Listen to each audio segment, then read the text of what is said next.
ஆண்டவராகிய இயேசு கிறிஸ்துவின் ஈடு இணையற்ற திருநாமத்திலே உங்கள் யாவருக்கும் என் அன்பின் நல்வாழ்த்துக்களை தெரிவித்துக் கொள்கின்றேன். இந்த காலை வேளையிலே இந்த தேனிட்ட பணிகாரம் என்கிற நிகழ்ச்சியிலே உங்களை சந்திப்பதிலே நான் மிக்க மகிழ்ச்சி அடைகிறேன். அருமையான பாடல்களை கேட்டிருப்பீர்கள். நிச்சயமாகவே அதன் மூலமாய் நீங்கள் தொடப்பட்டிருப்பீர்கள், ஆசீர்வதிக்கப்பட்டிருப்பீர்கள் நான் விசுவாசிக்கிறேன். இப்பொழுது நாம் கர்த்தருடைய வார்த்தையை கேட்போம். இந்த நாள் தியானத்திற்கான வேத வசனம் யாத்திராகம புஸ்தகம் 33வது அதிகாரம் 14வது வசனம். அதற்கு அவர், என் சமூகம் உனக்கு முன்பாக செல்லும், நான் உனக்கு இளைப்பாறுதல் தருவேன் என்றார். ஆம், எனக்கு அருமையான தேவஜனமே, அவருடைய சமூகம் நமக்கு முன்பாக செல்லும். அவர் நமக்கு இளைப்பாறுதலை தருவார். இந்த இளைப்பாறுதலுக்கு வழி என்னவென்றால் அவருடைய சமூகம் தான்.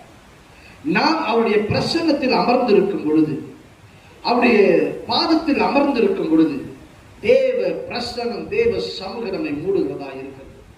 தேவ சமூகம் முன் செல்லும் பொழுது ஒரு பார்வனால தொட முடியாது. தேவ சமூகம் முன் செல்லும் பொழுது கரை புரண்டு வருகிற யோர்தான் ஒரு குவியலாய் போய் நின்றுவிடும். தேவ சமூகம் முன் செல்லும் பொழுது முன்பதாய் காணப்படுகிற செங்கடல் இரண்டாய் பிளந்துவிடும். தேவ சமூகத்தை எப்படி நம்முடைய வாழ்க்கையில கொண்டு வருவது? அதற்கு துதிதான் முதலாவது காரணம். எந்த அளவுக்கு தேவனை துதித்து மகிமைப்படுத்தி பாடிக்கொண்டிருக்கிறோமோ அந்த அளவுக்கு தேவ சமூகம் கடந்து வரும். சிறைச்சாலையில தொழுமரத்திலே கால்கள் கையில கட்டப்பட்ட சூழ்நிலை காணப்பட்ட பவுலும் சீலாவும் தேவனை துதித்து பாடிக்கொண்டிருந்த வேளையில அவர்கள் கட்டுகள்லாம் கழண்டு போன. அறிந்து கொள்ளுங்க எனக்கு அருமையான தேவ பிள்ளையே, வேதனையின் மத்தியிலே, வலியின் மத்தியிலே அவர்கள் கட்டப்பட்டு வேதனை மத்தியில் இருக்கும் பொழுது கூட தேவனை துதித்தார்கள். ஆம், தேவனை துதிக்கும் பொழுது, தேவனை மகிமைப்படுத்தும் பொழுது தேவ சமூகம் இறங்கி வரும். ஆம், எனக்கு அருமையான தேவ பிள்ளைகளே, அந்த சமூகம் நமக்கு முழுதாக சொல்லும் பொழுது அவர் நமக்கு இளைப்பாறுதலை கொடுக்கிறார். நான் உங்களுக்காக ஜெபிக்கட்டுமா?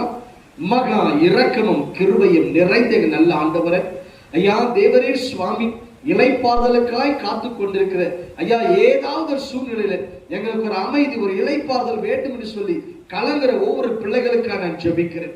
இப்பொழுதே ஒரு தேவ பிரசனம் அவர்களை மூடுவதாக, அவர்கள் இருதயத்தை ஒரு தேவ சமூகம் மூடுவதாக, ஒரு தெய்வீக பிரசனம் ஆளுகை செய்வதாக நான் ஜெபிக்கிறேன். என் தேவனுடைய கரம் தொடுவதாகப்பா, சமூகம் முன்பதாக செல்லட்டும் சுவாமி. ஒவ்வொரு வீட்டிலும் சமூகம் இருப்பதாக ஐயா தேவரே சுவாமி.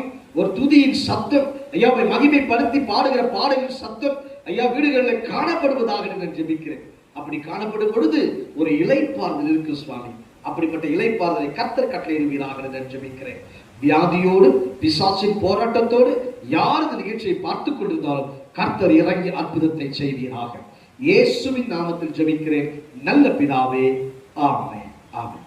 Praise the Lord. கர்த்தர் நிச்சயமாக உங்களை ஆசீர்வதித்திருப்பார்.